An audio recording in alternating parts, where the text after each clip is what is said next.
পটুয়াখালী কুয়াকাটা মহাসড়ক।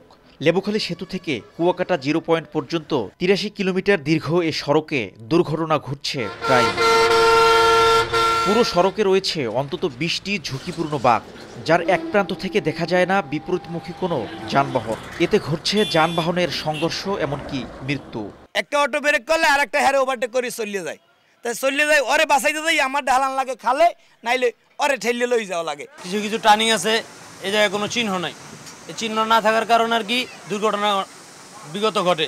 যতক্ষণে আঁকাবাঁকা রোড সোজা না হইবে ততক্ষণে রাস্তার দুর্ঘটনা থেকে এড়া যাবে না।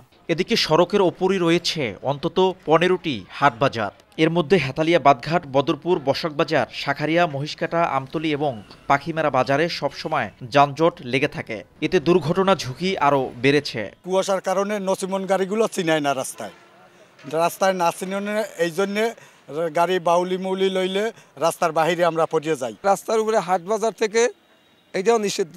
এইটা হইলে আমাদের দক্ষিণ অঞ্চলে মানে সড়ক দুর্ঘটনা অনেক কমবে।